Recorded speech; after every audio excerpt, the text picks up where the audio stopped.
Ini tak kasih jenengan buat dokumen. Ampun. Assalamualaikum warahmatullahi wabarakatuh. Bismillahirrahmanirrahim. Tabarakalladzi nazzalal furqana ala 'abdihi liyakuna lil 'alamin nadhira. Allahumma shalli wa sallim ala sayyidina Maulana Muhammadin wa ala alihi wa sahbihi asma'in amma ba'du. Yang sangat saya hormati juga kita hormati bersama wonten Bapak Profesor Dr. Quraish Shihab, wonten Habib Ali bin Ibrahim, Habib Husain bin Ibrahim, beberapa pengurus PSG maupun Baitul Quran, semua ada Ustadz Arifin, Ustadz Ali, semua yang saya hormati, para hadirin yang saya hormati, juga semua demonstran ini yang saya hormati. Saya ini kata orang banyak itu punya fan banyak, sebetulnya ini korban orang banyak. Karena ngaji Quran itu sulit, mereka nggak mau ngaji, pasrah sama Pak Quraish, pasrah sama Gus Bak, terima mateng gitu. Jadi ini kenakalannya muhibbin. Dulu korban seperti ini juga Rasulullah SAW. Itu kalau sahabat ingin masuk surga itu ya gak suka ngamal yang berat-berat, juga gak suka, minta saja ke Rasulullah, ya Rasulullah saya minta satu hal. Apa? As'aluka murafaqataka fil jannah, saya minta supaya jadi teman engkau di apa? Surga. Tapi yang jelas Nabi tidak jawab secara gratisan. Nabi ngendikan fa'inni ala nafsika bi kasratis sujud, kamu membantu saya, kamu harus memperbanyak apa? Sujud. Jadi kalau ada kiai dimintai saya ingin di surga sama engkau kiai, itu nggak boleh gratisan, harus fa'inni ala nafsika bikasrotis sujud. Tapi saya ini punya ajaran yang sebetulnya agak sesat tapi masuk akal. Ini saya mohon karena saya memang punya bapak seneng guyon, punya Mbah Mun kiai saya juga seneng guyon. Karena beliau katanya gini, nak kiai raguyon kok dianggap gak bahagia aja. Sake panitia dikira kurang sangu gitu katanya.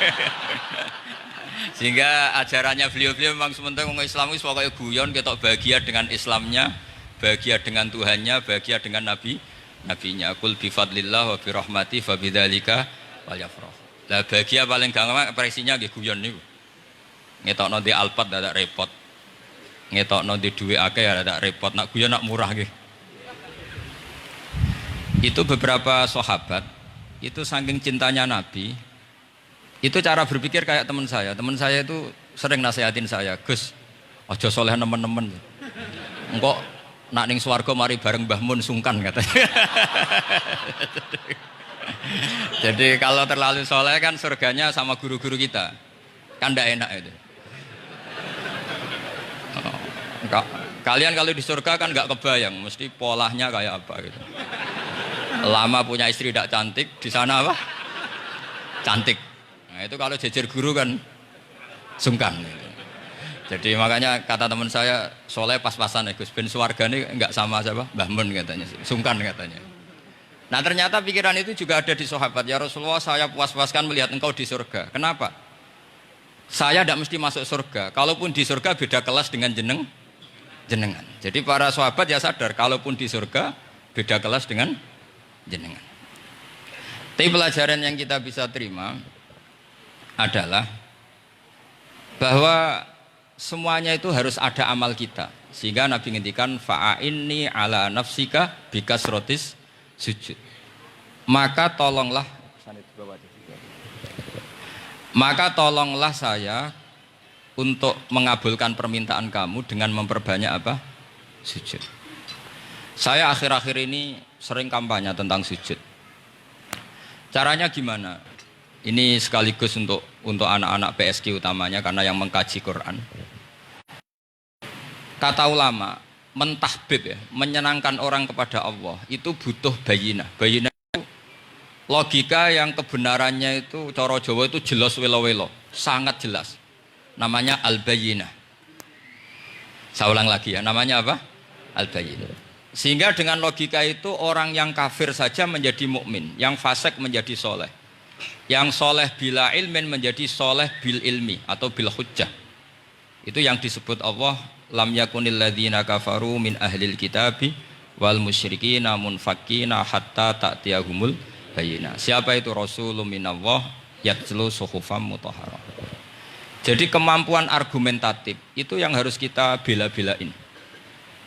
Saya di sini sangat terhormat karena saya bisa matur di depan Pak Kures. Saya dulu sering baca buku-buku beliau. Jadi saya nggak mungkin jadi pesaing beliau karena saya ini saya ngidolakan beliau, jadi nggak mungkin jadi pesaing beliau. Tapi kalau mutammim ikut menyempurnakan keinginan besar-besar beliau mewujudkan Islamiyah wasatiyah, insya Allah diminta atau tidak diminta harus kita bantu. Harus apa? Nah, bayinahnya apa? Bayinahnya begini. Bayinah itu satu argumentasi yang jelas begini. Ada seorang ekstremis itu, singkat cerita mau ngebom tempat-tempat maksiat. Yang maksiat ini orang-orang Islam juga. Tapi saya tidak nuduh sampean, pokoknya orang-orang Islam juga. Ya. Terus ditanya sama orang yang Islam moderat, andaikan mereka nanti mati dalam keadaan demikian, aina masiruhum, lalu mereka kemana? Ya ilanar, karena mati dalam keadaan maksiat. Terus ditanya sama yang moderat tadi, moderat soleh maksudnya, bukan moderat liberal, moderat soleh. Karena orang kadang salah paham, moderat itu pikirannya terus liberal, enggak, moderat soleh. Terus kata si moderat tadi, akana dzalika muradan nabi, apa umatnya masuk neraka itu yang diinginkan nabi? Kaget si ekstremis tadi, kebetulan ini ekstremis yang masih mau mikir. Terus enggak, itu enggak yang digedaki nabi. Kalau gitu ya jangan, kita tunggu tobatnya, kita proses bersama supaya mereka mau tobat. Karena dukhuluhum annar itu tidak muradan nabi, tidak yang digedaki Nabi Muhammad SAW. Nah, cerita seperti ini tentu ada padanannya. Padanan itu artinya kias ya, kias dalam hadis sahih. Saya yakin hadis itu sahih. Kalaupun itu dhaif itu yata'ayyadu bi fatwal ulama. Menjadi kuat karena banyak ulama yang fatwakan seperti itu. Saya pastikan itu diriwayatkan Qadhi Iyad dalam kitab Asy-Syifa, juga diriwayatkan Ihya, juga diriwayatkan di Hayatus Sahabah. Di situ ada sekian sanad sing yuqawi ba'duhu ba'dur. Kenapa ini saya utarakan? Karena di kota itu sanggerono hadis itu takokno sahih ta ora. Kadang sing takok ya ndak paham itu. Wong maca kitab ra iso kok takok sahih ta ora. Yang ditanya juga aneh. Terus berusaha jawab. Padahal kadang ya ndak bisa juga jadi. Di hadis itu ada penjelasan begini.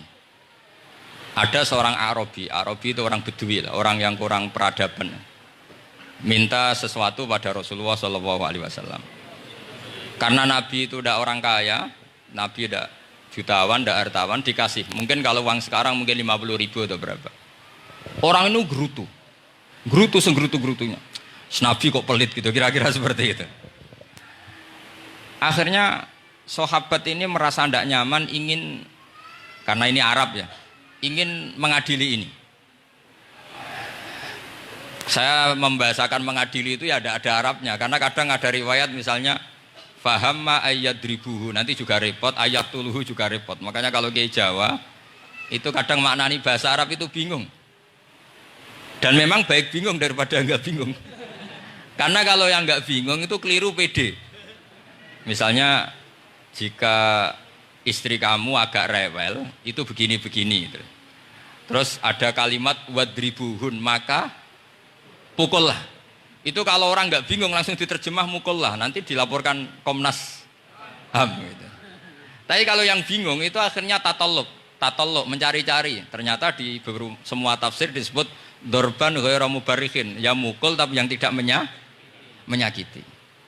Jadi kekeliruan itu pasti dimulai orang-orang yang nggak bingung. Jadi ilmunya nggak cukup, akhirnya nggak bingung. Bingung itu penting. Loh betul. Nggak ada orang alim kecuali dari bingung. Karena orang alim itu nggak bisa pede. Karena referensinya banyak, kemungkinannya banyak.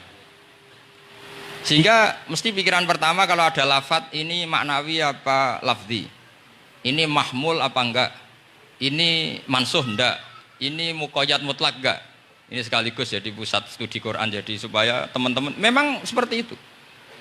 Kata wadribuhun, maka pukullah. Saya masih ingat betul ketika Pak Quraisyah menulis di Membumikan Al-Quran tentang alak.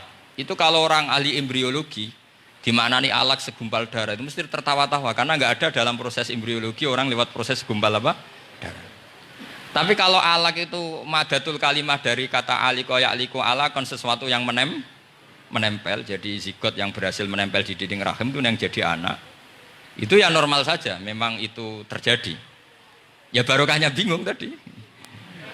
Atau alak dimaknani segumpal darah tapi min haitsul jinsiyah. Artinya haitsul jinsiyah itu sejenis ini. Jadi bukan di proses embriologinya tapi di jenisnya supaya orang tidak sombong diistilahkan min alak, tapi maknanya min jinsil alak, bukan alaknya tapi jenis alak. Itu kayak Abu Bakar. Abu Bakar itu kalau sedang bully manusia yang sombong-sombong itu, kamu kok sombong? Kamu itu keluar min makhrajil bauli marroten katanya. Gitu. Supaya orang tidak sombong itu disilakan manusia itu yakhruju min makhrajil bauli apa? Marroten. Kan kamu keluar dari makhrajil bauli berapa? 2 kali kan? Minar rojul lewat penis, terus nanti lahir juga lewat min makhrajil baul. Jadi untuk mengadili manusia supaya tidak sombong diistilahkan keluar min makhrajil baul marroten. Nah mungkin alak kalau maknanya segumpal darah itu maknanya jenisnya seperti ini. Kenapa kamu sombong? Jangan digugat tentang itu proses embriologi. Kalau itu tidak ngalami itu. Jadi akhirnya barokahnya bingung itu alak dari proses embriologi maknanya apa? Aliko ya aliku alakon sesuatu yang apa? Nempel, yang sukses nempel di dinding rahim. Tapi dari segi jenis mendidik tawadu, mendidik khafdul janah lil mu'minin, mendidik adzul wal ingkisar, rasa hina. Nah, itu dengan makna tadi. Saya teruskan. Si Arabi tadi karena dikasih 50.000 Gerutu terus akhirnya Nabi memanggil Arabi tadi karena mau dipukulin sama sahabat. Enggak tahu mau dipukulin atau mau dibunuh enggak tahu, pokoknya dikerasin tadi. Makanya enggak usah diterjemah. Kalau diterjemah nanti jadi bingung. Terus akhirnya dibawa sama Nabi, diajak masuk, dikasih banyak sama Nabi. Kasih banyak, ditanya sama Rasulullah, kamu sudah puas ya Arabi? Sudah ya Rasulullah. Hebatnya Nabi apa? Kamu harus menjelaskan ke semua sahabat saya kalau kamu sudah puas. Karena tadi kamu ngomong yang bikin sahabat saya dongkol. Terus sekarang harus mengkonfirmasi. Ya Rasulullah. Di depan umum juga Nabi ikut. Ini Arabi tadi minta saya tak tambah terus dia puas. Ahakada ya Arabiyu. Naam ya Rasulullah, fajazakallahu min khairin wa asyiratin. Dia tegas, naam ya Rasulullah.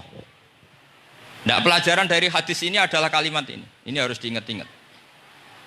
Setelah Arabi tadi puas, sahabat juga tahu apa pernyataan puasnya Arabi tadi. Nabi ngetikan begini. Masalu hadza, perumpamaan orang ini dan saya itu seperti orang yang punya unta atau sapi atau kambing yang syarodat, yang liar. Fattaba'ahan nasu. Kemudian orang-orang ikut membantu nangkap. Falam yaziduha illa nufuran. Bantuan manusia-manusia ini malah tambah lari karena ini semua orang ini asing. Bagi unta ini kan asing, yang enggak asing kan hanya pemiliknya.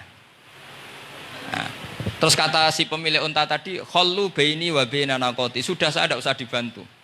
Fa ana arfaku, biasa lebih sayang kepada unta saya. Orang nggak ikut bantu semua, terus kemudian unta itu dipanggil, fa'akhoda minkum amil ardi, kira-kira diambilkan rumput, terus unta itu mau nurut. Intinya apa? Kalau orang nggak bakat kiai, nggak bakat dai ilallah, kok ngajak-ngajak Islam itu falam yaziduha ila nufuron, kira-kira gitu. Karena lebih banyak emosinya ketimbang teknik proses tadrijinya, tasreknya. Akhirnya itu jadi pelajaran ke kita. Pelajaran kedua, Rasulullah ngendikan begini. Andaikan kamu membunuh si Arabi tadi, bahasanya yang membunuh. Kalau ini tak terjemah nggak apa-apa, wong andaikan saja. Andaikan kamu membunuh si Arabi tadi dalam keadaan membenci saya, yaitu ngomentari Nabi adalah kikir, maka dakhalan nar. Orang ini akan masuk neraka karena dia mati dalam keadaan sakhitan dan Nabi SAW. Dia mati berstatus benci kanjeng. Tapi uniknya dalam Islam segampang itu. Ketika si Arabi tadi mencintai Nabi itu karena dibayar, karena diservis. Dan itu cukup loh dalam Islam itu. Mencintainya Nabi itu karena dikasih uang lagi. Akhirnya dia senang Nabi meskipun karena dikasih uang. Tapi jangan diteruskan setelah senang Nabi dibunuh masuk surga, ya tidak usah gitu. Nanti jadi repot tadi. Tapi intinya apa? Islam itu semudah itu. Yang menerima kebenaran karena servis saja diterima sama Allah Subhanahu wa Ta'ala. Nah ini di sini pentingnya kiai-kiai yang wasatiyah, yang ceria, yang gampang. Karena kita tidak ingin tanfir. Saya kemarin bikin makalah untuk 100 harinya guru saya Kiai Haji Maimun Zubair. Tak beri judul Al-Intisar Limadhabi Syekhina. Itu diantara yang saya tulis adalah Sayyidina Umar itu pernah diprotes sama banyak sahabat, termasuk Abu Bakar, karena Abu Bakar ke Umar ini lewat penunjukan. Kata para sahabat, ya Abu Bakrin, kamu memasrahkan umat ini ke azladin nas, orang paling kasar, yaitu Umar. Tapi apa? Ketika ada sahabat yang memberanikan diri tanya Sayyidina Umar, namanya Abdurrahman bin Auf, kenapa engkau kasar pada umatnya Rasulullah SAW? Jawabnya Umar itu unik. Fawwah, laqad lintu hatta khasyitu waha fil lain. Walaqad istatattu alaihim hatta khasyitu waha fis syiddah. Fa ainal makhraj. Saya ketika lunak sama manusia, sebetulnya saya juga takut Allah ketika ngambil sikap lunak, karena lunak itu dianggap pembiaran. Bagi orang yang salah paham, lunak itu dianggap pembiaran. Kamu punya ponakan yang sering pacaran misalnya atau sering nakal, kamu lunak itu dianggap pembiaran. Pembiaran itu tidak mendidik. Tapi kalau kamu sebagai Pak Lek Pade terkenal keras, ponakamu ya ora tau sowan, itu ya ora iso didik sama saja. Ora kok berdidik, sowan saja gak berani, ketemu kamu lari gitu. Intinya apa? Terlalu lunak juga ada masalah, yaitu dianggap pembiaran. Terlalu keras juga ada masalah, kan hakikatnya nggak bisa didik. Orang-orang yang terlalu keras sama masyarakat ini kan nggak kau berdidik karena wong roh wis melayu. Tapi nak terlalu apian, kayak kula ini nyongkomu ya masih tak barno itu. Itu kan yo repot kan. Sehingga ngendikane Sayyidina Umar, fawwah laqad lintu linnas hatta khasyitu wa fillan. Ketika saya ngambil sikap lunak, sebetulnya saya juga punya khasyah karena dianggap pembiaran. Tapi ketika saya terlalu ekstrim, saya juga takut Allah. Jangan-jangan itu tanfir, menjadikan orang jauh dari orang-orang soleh, karena yang soleh terlalu keras. Fa'inal makhraj, lalu jalan keluarnya gimana? Ya jalan keluarnya tadi, wasatiyah tadi. Jangan lunak yang sampai pembiaran, ya jangan keras sampai orang tanfir. Ukurannya apa? Ya tanya anak-anak PSG nanti nih, karena yang baru mengkaji apa? Wasatiyah. Jadi saya mohon referensi itu sebanyak-banyaknya, karena terus ada lagi saya punya cerita, ada seorang wali yang kalau doa itu agak neror Allah. Tapi itu kalau nggak wali nggak boleh, harus jadi wali dulu baru boleh. Karena kalau wali itu keliru-keliru itu ya tetap sama Allah dibahasakan isek. Isek itu berontok. Enaknya kekasihnya Allah kan gitu.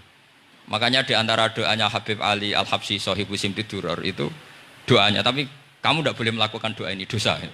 Kalau nggak wali dosa. Itu doanya gini. Waj'al sayyiati sayyiati man ahbabta. Jadikan kesalahan saya itu kesalahan orang yang kau cintai. Jadi kamane cara Jawa wis kadung disayang, salah-salah wis bener gitu. Jadi waj'al sayyiati sayyiati man ahbabta. Jadi kalau orang yang sudah super itu salahnya jadi apik. Tapi ya tidak salah sampai kayak zina maling, itu parah itu. Ada seorang wali doa di depan Rasulullah itu gini, ya Allah, jenengan punya dua pilihan. Jika jenengan menjadikan saya orang soleh, surra habibuka, maka kekasihmu ini akan senang. Dan yang susah itu musuh kamu, yaitu iblis, musuh engkau. Tapi jika engkau ingin saya ini dolim, jadi orang dolim, yang susah itu kekasihmu, yaitu Nabi Muhammad SAW, yang senang musuhmu, yaitu iblis. Mun jenengan milih mawon nyenengno nyenengno kekasihmu napa nyenengno musuhmu gitu. Ya sudah kan Allah tidak punya pilihan. Mana mungkin Allah ingin menyusahkan kekasihnya, yaitu kanjeng Nabi Muhammad SAW. Sama, semua ulama tidak ingin umatnya Nabi matu khinal maksiyah, mati dalam keadaan maksiat. Maka kita berusaha semaksimal mungkin. Semoga mereka tobat. Semua Quran itu la'allahum yarji'un, la'allahum yantahun. Diharapkan mereka Allah yang Tuhan saja, yang Al-Ghaniyul Mutlaq, Allah yang Al-Jabbar Al-Qahhar, saja sama orang-orang yang asrafu ala anfusi masih dipanggil-panggil wa anibu ila rabbikum wa aslimu lah. Allah yang Tuhan saja memanggil yang sedang di luar dipanggil masuk. Masa kita gara-gara soleh yang over, yang sudah di dalam mau dikeluarin? Itu kan apa-apaan itu. Makanya ini pasti tak dukung Islam Wasatiyah. Jadi saya dukung itu bihujjatin, bukan karena saya hormat Pak Kores orang sepuh, itu enggak. Memang bihujjatin. Kalau soal dukung karena orang sepuh itu etika namanya. Apa? Etika. Tentu saya lakukan itu, pasti saya lakukan karena itu etika. Tapi lebih dari itu karena bihujjatin wadihah, bihujjatin bayinah. Memang logikanya seperti itu. Allah yang Tuhan saja selalu memanggil yang luar dimasukkan ke dalam. Masa yang sudah di dalam dikeluarin? Makanya kitab Ithaf, kitabnya Sayyid Zabidi itu, Sayyid Murtado Az-Zabidi, itu bab takfir, itu beliau ngeritik entek ngamek corong Jawa sampai sekian kuras. Sampai beliau mengutip fa innal imama la ayyukhti afil afi khairun min ayyukhti afil uqubah. Kowe de keputusan salah nyepuro luwih apik timbang salah nyekso. Nyepuro itu salah tetep bener. Tapi nak nyekso bener ora mesti bener. Fa innal imam la ayyukhti afil afi khairun min ayyukhti afil uqubah. Sehingga beliau terus hampir sekian kuras. Coba hadis di Muslim, di Sahih Muslim itu Usamah ya. Kalau di Sahih Muslim itu rawinya disebut Usamah bin Zaid. Tapi di beberapa riwayat ada yang menyebut itu tidak Usamah. Sehingga banyak syarah mengatakan itu ta'addudul waqi'ah. Memang kejadiannya dialami sekian sahabat. Itu ada perang gitu ketika musuhnya terdesak. Padahal musuh ini sudah memotong sekian tangan sahabat, ada yang sudah pernah baca sahabat. Ketika terdesak dia mengatakan la ilaha illallah Muhammadur. Singkat cerita oleh Usamah tetap ditusuk sampai mati. Tapi sama Rasulullah ketika lapor, kamu membunuh setelah mengucapkan la ilaha illallah ya Usamah? Iya. Tapi innama qolaha muta'awwidan, dia mengatakan kalimat itu karena muta'awwidan, nyari perlindungan saja. Afala syaqaqta an batni, afala syaqaqta an qalbi. Sudah kamu lihat di dadanya. Kalau dia betul-betul ngomong karena mutawi dan jangan-jangan karena iman betul. Terus memangnya ketika kamu iman, orang-orang sahabat itu rata-rata kan pernah kafir. Memangnya ketika kamu iman tak curigai? Kan enggak. Langsung saya terima, kenapa ini main curiga kira-kira. Sampai seperti itu. Saktinya kalimat la ilaha. Jadi kalaupun diomongkan muta'awidzan saja tetap sah. Meskipun ngomongnya hanya untuk perlindungan dari apa? Safe, dari pedang. Malah ada riwayat lain yang menyebutkan itu udah Usamah di tafsir Qurtubi itu. Itu yang ya ayyuhalladzina amanu idza darabtum fi sabilillahi napa? Fatabayyanu wala taqulu liman alqa ilaikumus salama lasta mu'mina. Itu kalau di riwayat Qurtubi lebih ekstrim lagi. Si orang tadi tidak Usamah, jelas pastikan itu tidak Usamah. Ada yang lain tidak Usamah. Itu bantah Nabi. Ya Rasulullah, andaikan belah dadanya orang itu saya belah, apakah kemudian saya tahu apa yang ada di hatinya? Jadi Nabi jadi dibantah. Ya rodok khawarid. Jadi Nabi masih dibantah. Kata Nabi, ya enggak, kamu tetap enggak tahu apa yang ada di hatinya. Loh, terus masalahnya apa? Masalahnya begini. Setelah kamu belah dadanya, kamu tetap enggak tahu hatinya kan? Fala anta ta'lamu ma fi qalbi wala anta tusaddiqu ma fi lisani. Jadi kowe udah di wong kacuk. Ngerti hatinya yang enggak, percaya lisannya juga enggak. Kan enggak ada hujah yang kamu ambil. Harusnya kata Nabi profesional dong. Nak ra roh hati ini rujukannya lisan. Lah ini enggak, hatinya kamu enggak tahu, lisannya enggak kamu percaya, langsung kamu pakai itu apa? Seperti saya sama jenengan kan gampang, aku raro niati sama ngaji api apa raro. Sementing tak kongkon ngaji berarti seneng ngaji. Jadi jelas ada yang diambil. Makanya semenjak itu para ulama rata-rata itu hampir semuanya itu Islamnya wasatiyah. Karena ciri khas agama ini adalah wallahu yad'u ila daris salam. Selalu memanggil-manggil supaya orang masuk. Enggak ada ayat wallahu yukhriju min daris salam, itu enggak ada. Allah mengusir orang min daris, enggak ada. Nah, kalau sampean salahnya orang yang dicintai kayak Nabi Adam nasib sampean. Nabi Adam itu salah karena makan apa? Sajaratil khuldi. Kata cerita-cerita gitulah. Nanti bisa diperdebatkan. Syajaratul Khuldi itu nama larangan, sebenarnya itu nama salah sebetulnya. Nanti tanya Pak Kures, itu kan sebenarnya gini, istilah Khuldin itu bahasa setan.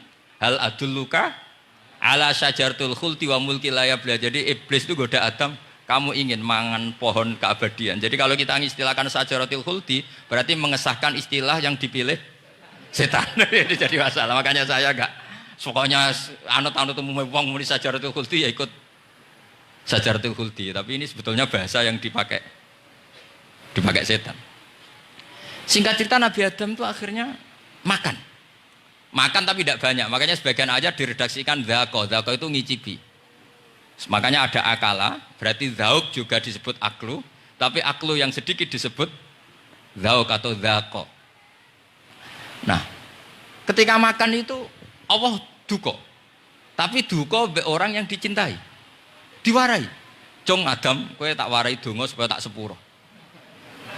Jadi kaya anak apa minggat wong disayang, disangoni minggatlah tak sangon.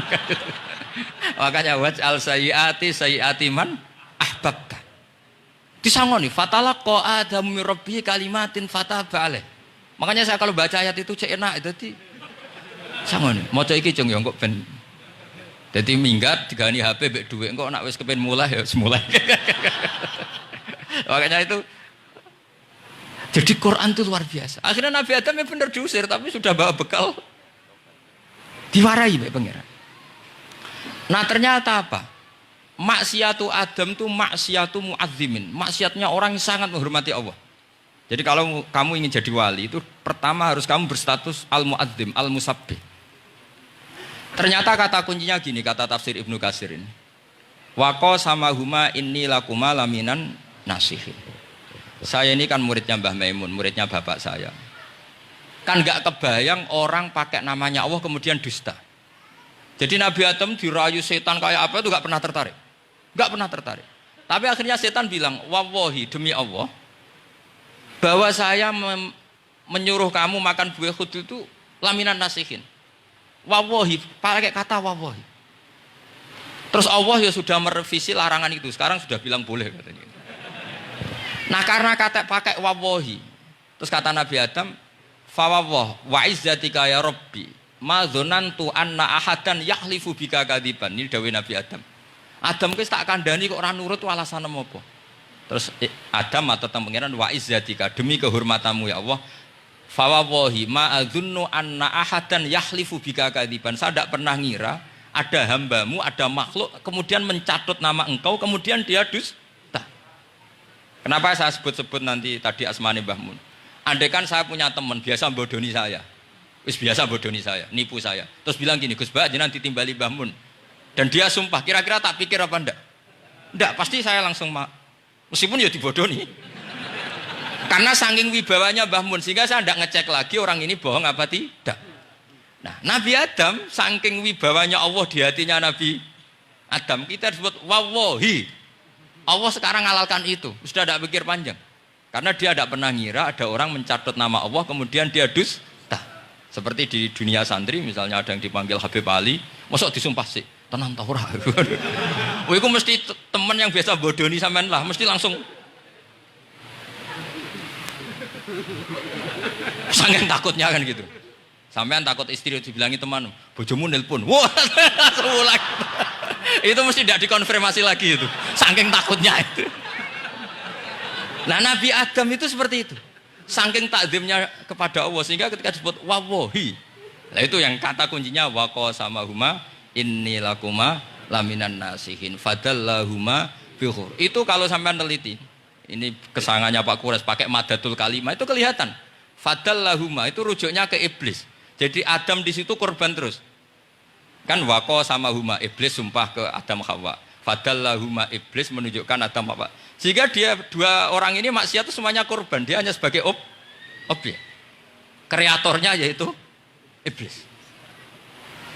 Tapi Nabi Adam sampai tertipu tuh gara-gara tadi. Wa izzatika ya Rabbi, ma adzunnu anna ahadan yahlifu bika kadziban. Ketika menyebut nama engkau, saya tidak pernah mengira ada orang menyebut nama engkau kemudian dia dusta. Loh, saya bayangkan orang paling brengsek sekalipun teman saya kalau bilang Gus sampean dipanggil Mbah Mun, tentu tidak saya pikir lagi. Atau di pondok sini Kang diceluk Habib Ali, ditimbali Habib Ali. Sampean konfirmasi apa enggak? Enggak kan? Apalagi ini Allah Subhanahu wa taala. Jadi wong nek sebakat wali. Itu begitu. Nah, kalau jenis ini kok salah? Itu waj'al sayyiati man ahbab. Kanjeng Nabi dalam lahirnya juga pernah salah. Dalam lahirnya. Karena Nabi memberi izin orang-orang munafik gak ikut perang. Salahnya secara fikih adalah kewajiban perang zaman itu.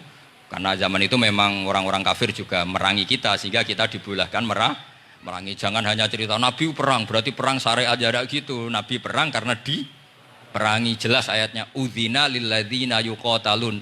Diberi izin bagi yang ngalami yuqatalun. Diperangi. Baru diberi izin perang. Jangan langsung bangun tidur perang. Itu enggak ada ayatnya. Qatilul ladzina yuqatilunakum, merangi yang merangi kamu. Wa akhrijuhum ya min haitsu akhrajukum, ngusir yang ngusir kamu. Jadi perang itu akibat bukan sebab. Akhirnya Nabi itu secara fikih itu salah. Secara fikih lah, karena memberi izin orang munafik. Tapi Allah ketika sama Rasulullah Muhammad SAW karena kekasihnya, ngendikannya sudah dimulai afawwahu angka.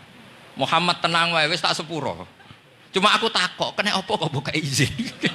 Tapi itu kalimatnya afawwahu dimulai dengan kalimat yang menyenangkan, afawwahu. Jadi ibarat sampean salah sama orang tua. Wes sepeda mbok ora pamit itu serapa salah. Cuma aku tetap takok alasan apa gitu loh. Tapi bilang wis gak apa-apa, Jung. Sepeda motor mbok gowo, mbok dol iku ora apa-apa. Cuma aku takok kena apa. Tapi mukadimahe ora apa-apa sih. Kayak apa Allah sama nabinya. Jadi mengkonfirmasi saja dimulai dengan afawwahu an. Lima adin talahum. Wong karwan wong munafik gak ndek ngamal malah mbok ora perang. Ya malah ora tau khidmah agama. Jadi makanya terus orang-orang soleh kalau berdoa apa? Waj'al sayyiati man ahbab. Ya Allah, jadikan kesalahan saya adalah kesalahan orang yang kau cintai. Nah, yang paling dicintai Allah tentu umat Rasulullah sallallahu alaihi wasallam. Sama yang tak beri ijazah. Kali ini tak ijazahkan nggak apa-apa, karena ini hadis sahih musalsal. Umatnya Nabi kok gak enak bi. Kontrak ebek pangeran sebelum salah itu sudah ada kontrak. Makanya Nabi itu ngundikannya bangga sekali. U'titu khamsan lam yu'tahunna nabiyyun qabli atau ahadun min qabli. Saya diberi 5 hal hadiah sama Allah yang umat sebelumku, Nabi sebelumku tidak diberi hadiah itu. Di antara hadiah itu terbesar adalah wa'u'titu khawatima suratil Baqarah. Saya diberi hadiah akhir dari surat Baqarah. Kok ada hadiah gimana? Allah itu sudah naikkan kontrak dengan kita. Kita disuruh doa sama Allah. Rabbana la tu'akhidna in nasina waqta. Ya Allah, suatu saat saya salah. Padahal kita pasti salah. Suatu saat Gusti, suatu saat kita salah. Jangan kasih sanksi loh. Oke, mau oke. Itu kok udah enak gimana? Sebelum kita salah, naikkan kontrak sama Allah. Rabbana la tu'akhidna in nasina aw akhtana. Ya Allah, jangan jatuhkan sanksi kepada kita jika suatu saat saya lupa atau salah. Qala na'am. Allah jawab, nah. Makanya Nabi senengnya bukan main tentang apa? Saya diberi hadiah akhir surat Baqarah. Tapi sekarang jadi fitnah tadi. Yang kiai NU baca itu dipakai tahlilan. Kadang-kadang yang baca agak paham. Yang kritik juga agak paham. Jadi ya sudah, innalillahi wa inna ilaihi raji'un. Sebetulnya itu diabadikan di tahlil itu karena itu surat yang luar. Tapi sebagian yang baca agak paham sehingga ya dingin saja wong enggak paham. Tapi kalau kita yang paham itu luar biasa, wong belum salah sudah ada perjanjian la tu'akhidna in nasina aw akhtana. Sama Allah dijawab, "Nah, yo umat nak salah orang langsung tak siksa. Aman." Maksudnya dintain tobat aja terus salah terus. Kayak apa? Makanya beda. Nabi itu begitu bangganya dengan surat akhir surat apa? Baqarah. Terus tafsir kedua. Umat ini adalah umat yang sifat Allah itu selalu aktif dan dua-duanya aktif. Ini perlu saya sampaikan berkali-kali. Dua-duanya aktif. Jika orang soleh itu nggak boleh mengadili orang dolim. Itu umatnya Rasulullah SAW. Begini logikanya ya. Pernah ada cerita, ada orang soleh sedang sujud, diinjek sama orang fasik, al-asi lah orang fasik. Karena orang soleh ini diinjek, orang soleh. Bawaan orang soleh itu ya kadang gampang marah, bawaan orang soleh. Tapi pas marah itu nyatut nama Allah. Fawawahi la yaghfiru wallahu laka, pakai nama Allah. Andai kan dia bilang asemane kue itu malah nggak apa-apa gitu. Karena misoh-misoh sendiri itu kan urusan dia. Tapi pakai namanya Allah. Fawawahi la yaghfiru wallahu laka. Allah tidak akan ngampuni kamu. Itu Allah langsung memberi wahyu ila nabi hada zaman, ke nabinya zaman ini. Allah ngendikan gini, ini yang cerita Rasulullah. Mang dzalladzi yata'alla alayya alla aghfira li fulan faqad ghafartu lahu wa ahbattu amalak. Orang itu tak ampuni, yang sujud amalnya tak hilangkan. Kenapa? Allah tersinggung. Wong saya ini bisa aghfir, bisa ngampuni. Kenapa kamu nyifati saya hanya u'adzib? Jadi kira-kira Allah itu tersinggung. Wong sifatku itu yo yaghfir wa yu'adzib, kok ganti yu'adzib tok iku piye? Jadi sifatku kan hilang sitok gitu. Paham ya? Jadi kalau kamu melihat orang-orang maksiat, pikiran kamu Allah yu'adzibuhum itu enggak fair. Bisa saja Allah yaghfiru lahum. Tapi kamu milih sitok tok, yaitu sifat yu'adzib itu enggak fair. Harusnya ya yaghfiru liman yasha wa yu'adzibu man yasha. Tapi orang soleh ini wallahu la yaghfiru wallahu laka, itu Allah tersinggung. Kenapa tersinggung? Karena Allah hanya disifati yu'adzib, bukan disifati yaghfir. Padahal Allah bisa yu'adzib, bisa yaghfir. Sehingga Wahsy ketika seperti itu, dia qatilu ahabbin nas ila Rasulullah, yaitu Wahsy adalah qatilu Hamzah. Ketika Nabi da'a alaihi, tidak usah diterjemah, itu sama Allah malah Wahsy dikasih tobat. Bahkan turun ayat laisa laka minal amri syai'un aw yatuba alaihim aw. Jadi kita melihat ahlul maksiat, oke kita tidak cocok dengan mereka, tapi tidak cocok tetap berharap mereka tobat. Kita tarbiyah, karena kita tidak boleh nyifati Allah yu'adzibuhum qatan. Mungkin ramelok dadi pangeran kok muni qatan. Isa wae Allah yaghfiru lahu. Itu pelajaran bagi kita. Jadi ternyata si soleh tadi ditegur sama Allah. Kamu tidak bisa seperti itu. Mang dzalladzi yata'alla alaihi, ta'ala itu corong Jawa sumpah serapah. Kok iso aku mbok sifati u'adzib tok, wong aku iso aghfir. Makanya di Quran itu ada wa yu'adzibal munafiqina. Ayatnya apa? Insya'a au yatuba. Nah, ini dalil-dalil napa? Kalau jenengan mendukung Islam napa? Wasatiyah. Jadi an ilmin. Jadi saya dukung gerakan ini, satu an ilmin, dua memang secara etika. Pak Quraisy itu orang sepuh, tentu pilihan itu setelah sekian baca tafsir, baca referensi, beliau seorang akademisi, profesor doktor. Tapi saya tetap mohon dukung kita itu an ilmin, apa? An ilmin. Memang dari awal Allah mensifati dirinya bisa yaghfir, bisa yu'adzib. Kenapa kita memastikan yu'adzib? Wong Allah bisa yaghfir. Nah, dengan demikian kamu menetapkan sifat Allah dua-duanya. Jadi yang soleh ya tetap khawatir jangan-jangan ada masalah. Yang fasik pun tetap ada harapan. Makanya masyhur dawuh Sayyidina Ali yang dikutip hampir semua ulama, apa? Ala unabbiukum fil faqih kullal faqih. Apa perlu saya ceritakan siapa yang ahli fikih sebenarnya? Apa kata Sayyidina Ali? Sebagian orang malah memarfukan ini ke Rasulullah SAW. Kalaupun ini tidak hadis marfu, dawuh Sayyidina Ali pasti tercermin dari keinginan Rasulullah SAW. Ketika Nabi ditanya, siapa itu al-faqih kul al-faqih atau Sayyidina Ali? Malam yuknitin nas min rahmatillah walam yu'amminhum min makrillah. Apapun kondisinya orang, jangan putus asakan dari rahmatnya. Sehingga Nabi itu pernah sangat serius ngadepi orang-orang fasik. Tapi setelah dimultazam sama Allah ditegur. Kalau kamu begitu, rahmat saya kata Allah kamu batasi. Semenjak itu Nabi terus rileks. Dan Nabi kalau ibadah itu mesti milih yang paling gampang. Ma khayyara Rasulullah sallallahu alaihi wasallam amrayni illa ikhtara napa? Aisarahuma, pasti milih yang paling gampang. Termasuk Nabi unik itu tofa rogiban. Semua sahabat itu tofu musyatan, semua tawaf secara jalan. Tapi Nabi tofa rogiban. Jika kata ulama-ulama usul fikih, afdal mana? Ya afdal tawaf secara jalan, karena al-ajur bi qadrit ta'ab. Tapi untuk Nabi itu afdal tofa rogiban. Kenapa? Karena Nabi adalah muallimul ummah, pengajar umat. Kalau Nabi tidak tofa rogiban, maka orang akan bilang syarat sahnya tawaf harus jalan. Barokahnya Nabi naik unta, orang mengesahkan tawaf secara rogiban. Tapi saiki keterusan cah nom-nom do nganggo skuter kok teletabis. Niku kula ya ora cocok. Wah ya nak sing sepuh-sepuh itu cara kula berlebihan lah. Meskipun sah tapi kula nganti risih, debuan terbenturan iki. Yang disai itu.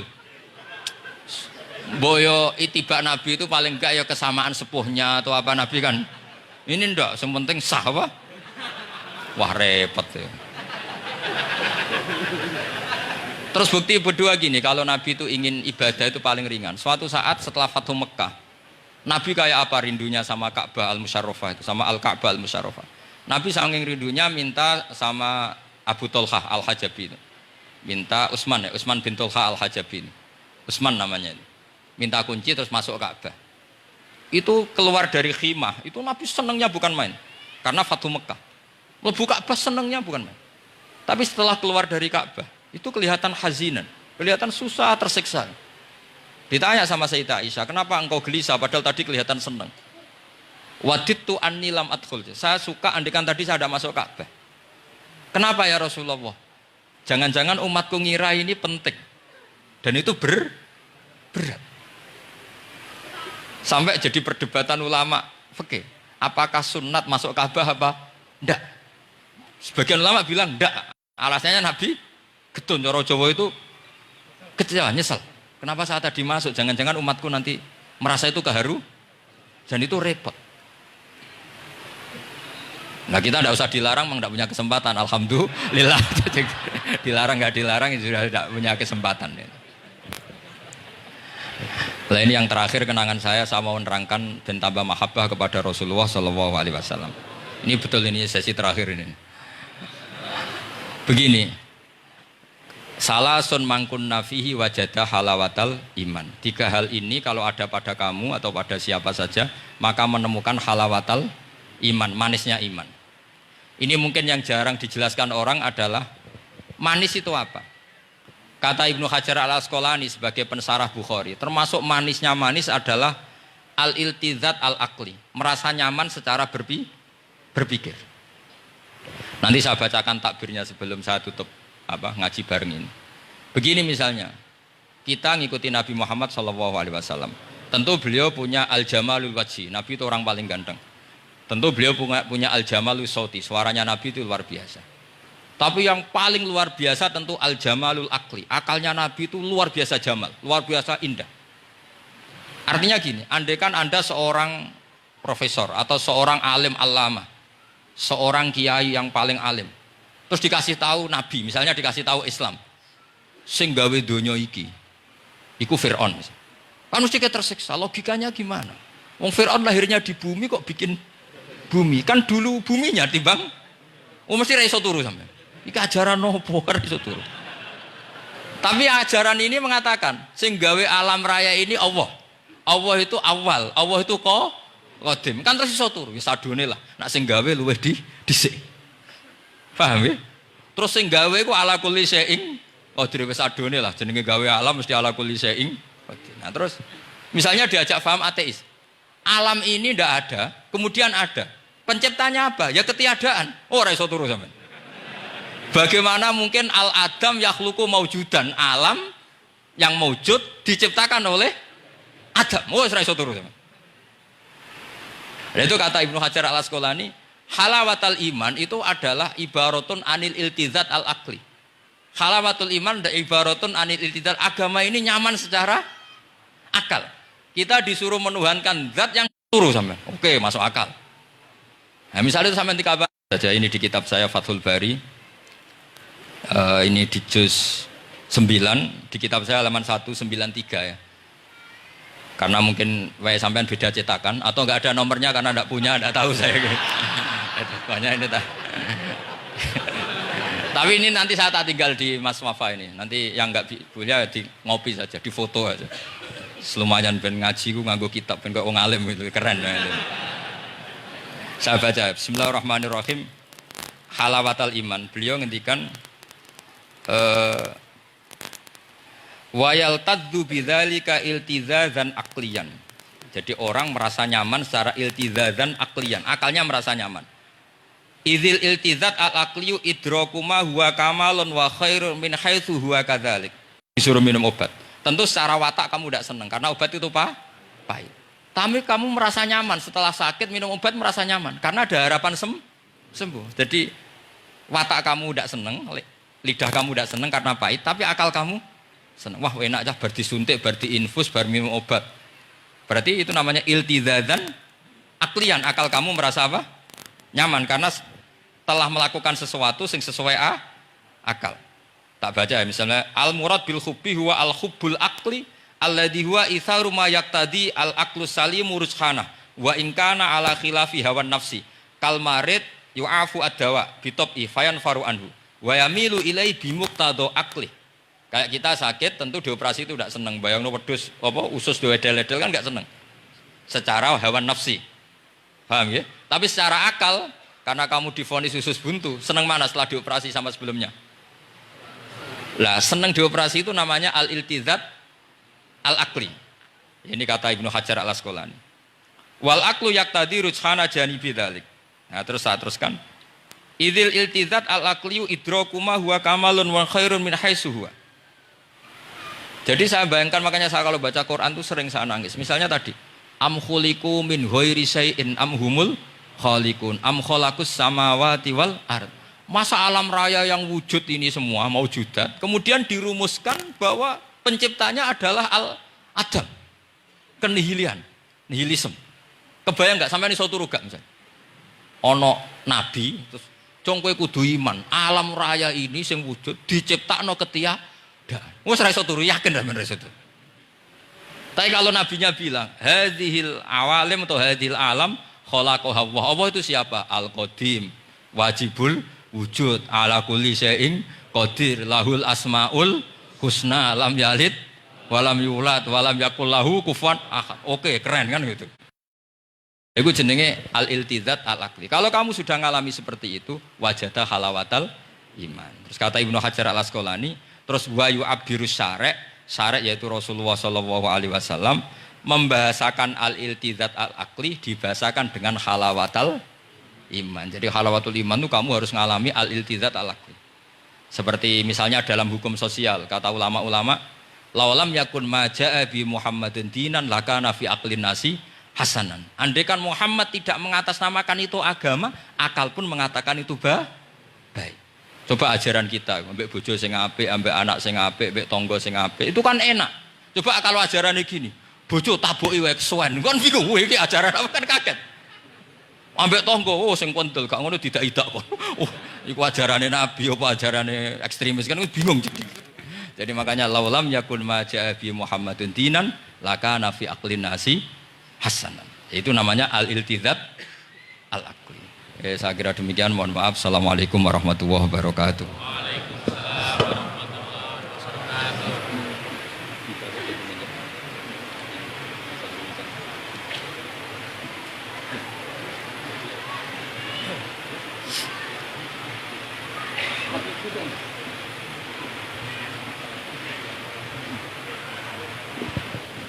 Bismillahirrahmanirrahim. Nahmaduka ya ghafur ya syakur. Shalli wa sallim ala sayyidina Muhammad wa sahbihi wa barik wa sallim asma'in.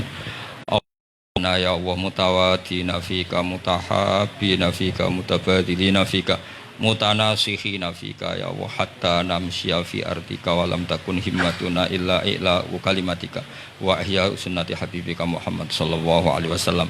A'inna ya Allah la dzikrika wa syukrika wa husni ibadatik waj'alna ya Allah mu'afin min kulli bala'id dunya wal akhirah ij'alna ya Allah minal ladina ya Allah syahaduka wa amanu bi rasulika Muhammad wa nasaru syari'atakal ulya al mahabbatal bayda lailuha kana ahliha ij'alna ya Allah syuhada bil qisti wa bil haqq Rabbana atina fid dunya hasanah fil akhirati hasanah wa qina adzabannar. Wa sallallahu ala sayyidina Muhammad wa sahbihi wa baraka sallam subhana rabbika rabbil izzati amma yasifun wa salamun alal mursalin walhamdulillahi rabbil alamin. Sirrul Fatihah.